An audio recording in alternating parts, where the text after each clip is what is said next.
Hello hello ma toute belle, c'est Isabelle de Belle dans mes fringues. Tu peux me retrouver sur Facebook ou sur Instagram.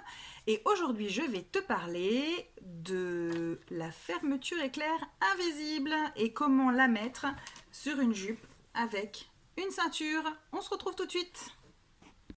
Alors déjà, pour mettre une fermeture éclair invisible, il te faut absolument un pied presseur adapté. Je sais qu'on peut le faire avec un pied presseur de fermeture éclair classique, mais en toute sincérité, le résultat est vraiment pas aussi bon. Alors si tu peux investir, c'est généralement pas très cher, 10-20 euros.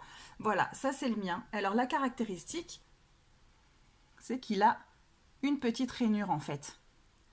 Et c'est là que va se glisser ta fermeture éclair invisible et qui va faire que ton poing ne se verra pas. On se retrouve devant la Mac. Alors, ici, j'ai ma ceinture. Le petit trait que tu vois ici, c'est là où je vais retourner ma ceinture. C'est le milieu en fait de ma ceinture. Ça va être le haut de ma ceinture. C'est ce qui va être au niveau de la taille. Donc, pour mettre ta fermeture éclair invisible, il faut que tu la mettes à quelques millimètres en dessous de cette jonction de la ceinture. Je dirais 1, 2, 5 mm maximum. Et donc, on la pose, comme toujours, endroit contre endroit.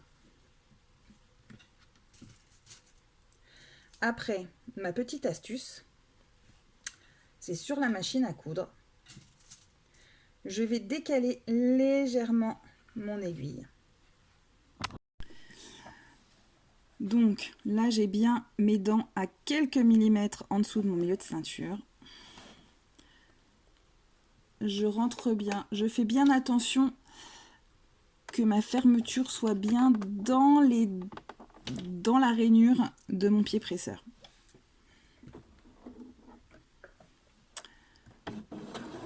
Et j'y vais tout doucement. Voilà. Pour être sûr que ma fermeture est bien dans mon pied.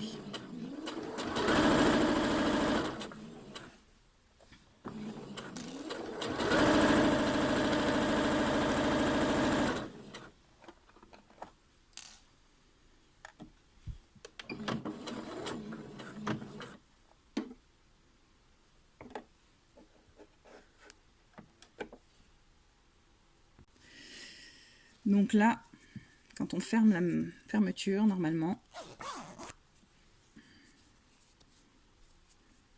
on ne devrait plus voir la fermeture. On fait la même chose de l'autre côté. Petite astuce, lorsqu'on a comme ça une fermeture éclair avec des empiècements, une ceinture ou quelque chose comme ça, pour être sûr d'être parfaitement aligné quand ce sera fermé, eh bien je fais un petit trait à la craie au niveau de la jonction.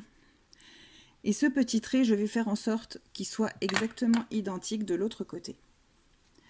Alors, tu le sais peut-être ou peut-être pas, quand on fait une fermeture à glissière, on retourne 2 fois la fermeture. Donc une fois et 2 fois.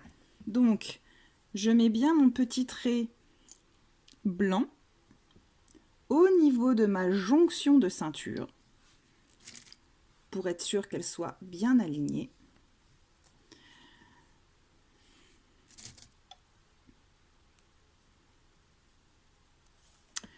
Et j'épingle le reste de ma fermeture éclair.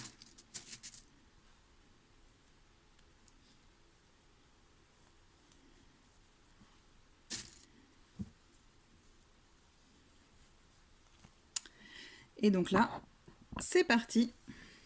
On coud la deuxième partie de la fermeture éclair. Alors du coup, je vais à nouveau décaler mon aiguille du coup de l'autre côté. Voilà. Donc j'ai appuyé 2 fois parce que j'avais décalé déjà une première fois tout à l'heure. Donc là, je redécale pour revenir au milieu et je décale une deuxième fois pour revenir, pour avoir une belle fermeture éclair invisible.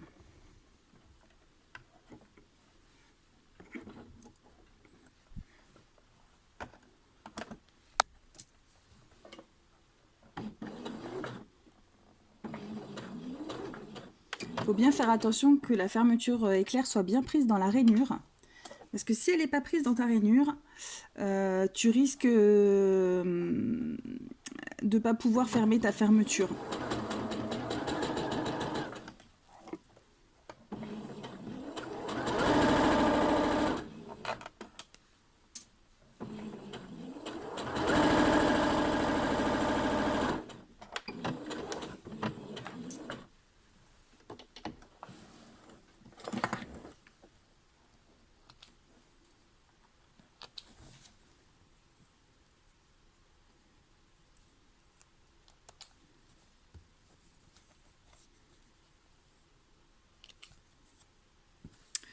Et donc là, suspense.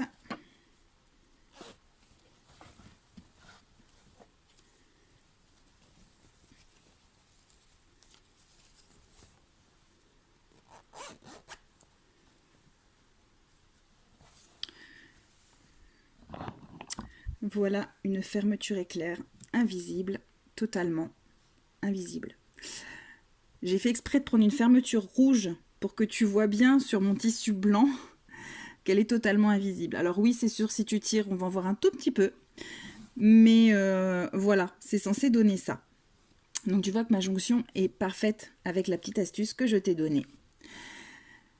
Et maintenant, je vais te donner une autre astuce dans une prochaine vidéo. Salut!